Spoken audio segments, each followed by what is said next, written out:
Very disappointing. We're just going to have to regroup and get ready to go play a long season. We got 16 games in front of us, and good football team, tough environment. What's going on, guys? Welcome back to the GM. It is your guy, Boulanger. Let's talk. John Harbaugh, head coach of the Baltimore Ravens, always speaks in post-game press conferences the same exact way. Kind of a context of, well, things just happen.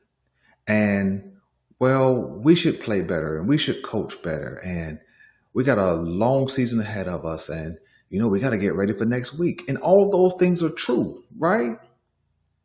But how come John Harbaugh never comes to the post-game press conference and just lays it out? How come he just can't come to the press conference and say, you know what? Defensively, we sucked. And offensively, besides big plays, we couldn't maintain consistent drives. How come he just can't say that? Because that would be the truth. It's not throwing his players up under the bus. It's not throwing his coaches under the bus. It's just flat out saying what happened. But you know why he can't say that? You know why he has to generalize everything and contextualize everything? It's simple. Because in order to call anybody out, quarterback, running back, blocking, run defense, pass defense, coaching calls, offensively or defensively, he would have to call himself out as well. And that's something John Harbaugh never does. See, because this loss is not on John Harbaugh. But there's 3 or 4 times during this game where some different decisions should have been made, they could have been made, and they weren't.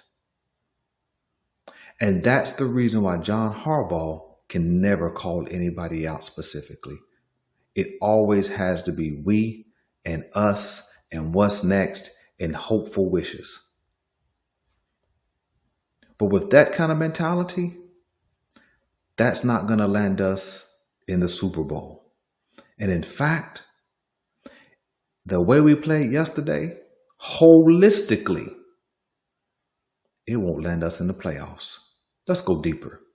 You see, yesterday when you watched that game, right, what you saw is some letdowns in every facet of the game. You saw some offensive drives that went quick, but it was never a sustained drive, which allowed the defense to be put right back on the field. You watch the defense not be able to get stops and never to give the ball back to the offense with a high level of consistency.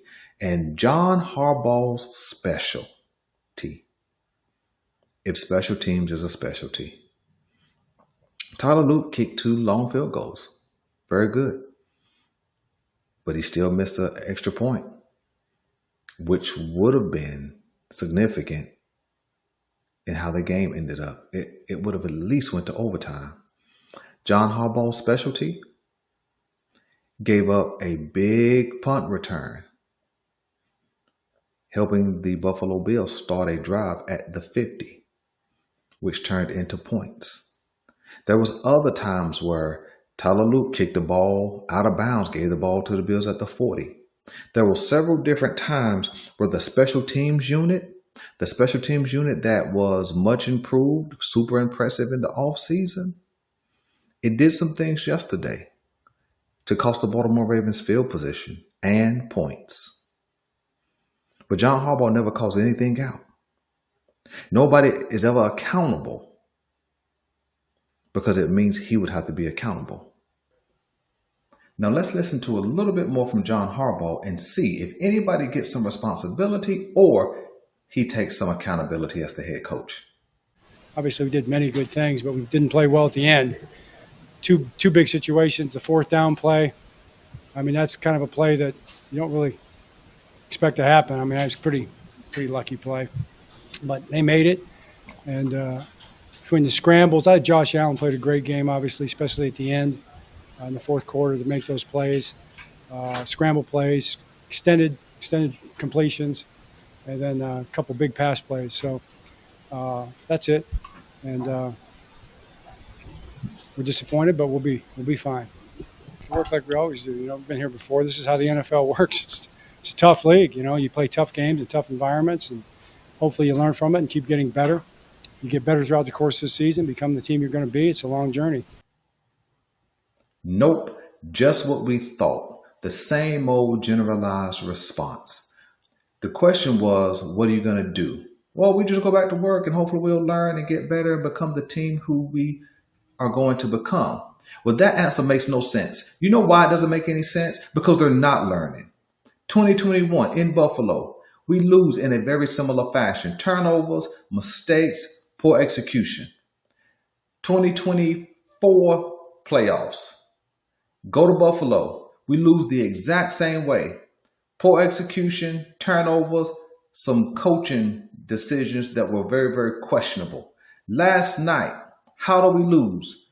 Turnover, some poor or questionable coaching decisions, and a lack of execution holistically. So no, we're not learning. And what does he mean? We should become the team. Hopefully we'll become the team that we're supposed to become. How come there's never no layover?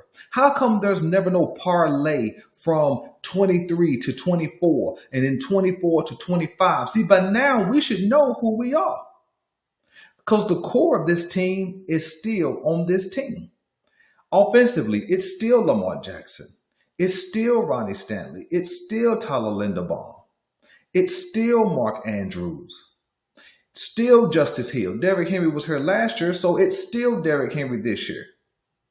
Wide receiver wise, it's still Zay Flowers. It's still Rashad Bateman. Defensively, it's still Meta BK, still Broderick Washington, still Travis Jones, still Odafe, still it's Tavius Robinson. Kyle Van Noy still here. Roquan Smith still here. Kyle Hamilton still here. Marlon Humphrey still here. Nate Wiggins layover from last year. So yes, we should be bringing some stuff from last year into this year. By now, we should know who we are. Why are we relearning or rediscovering every single year who we are? Why is there no continuity from one year to the next? Why are we not learning? Why are we making the same exact mistakes over and over and over? Untimely turnovers, poor execution, no pass rush, can't get off the field. Because we're not learning.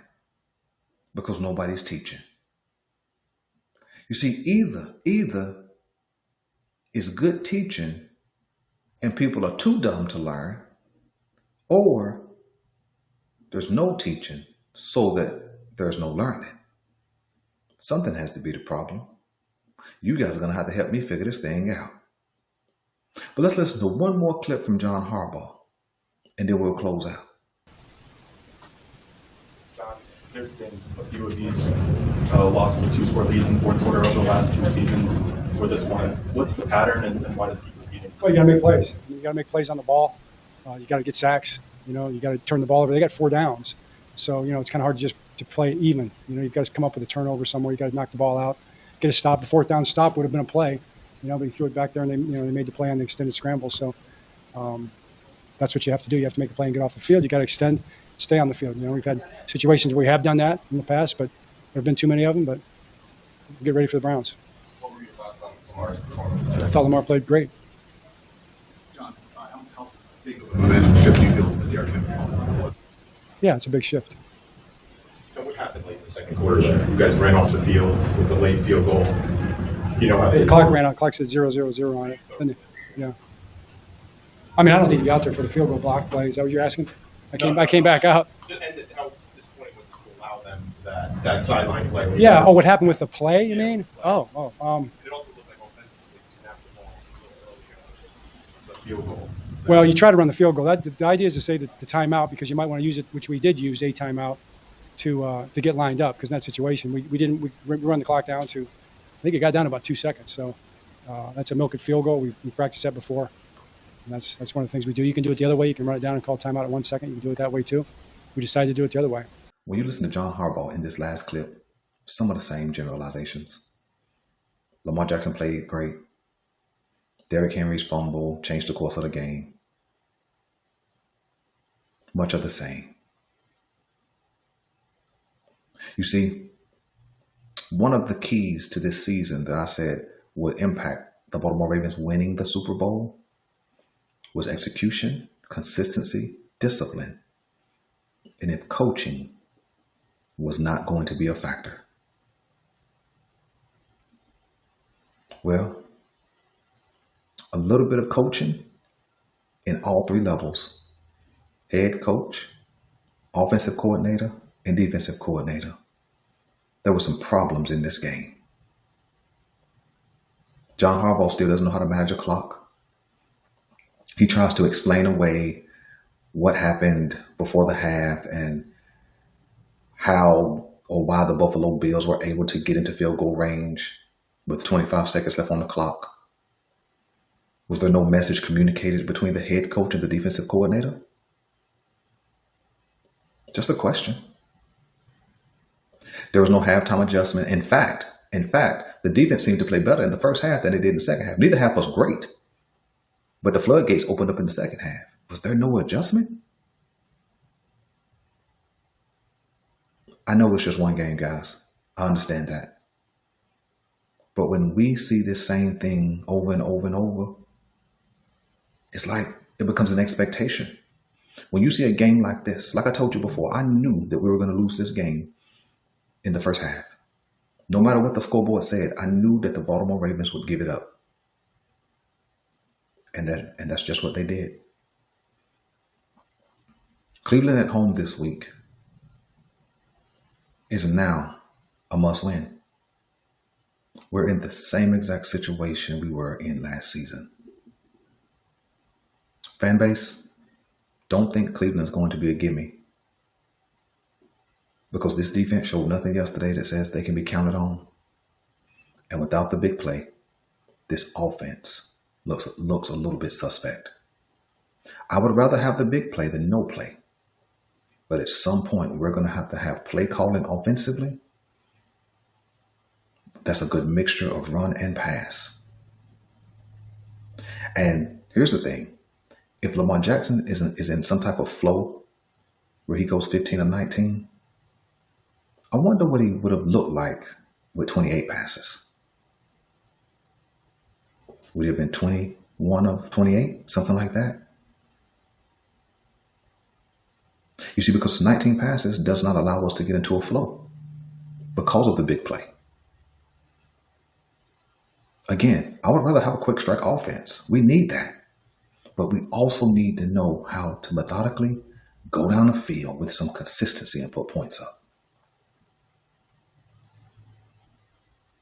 The Baltimore Ravens have some work to do before Sunday. Will they do it? I'm Miguel Boulanger, and I'm out.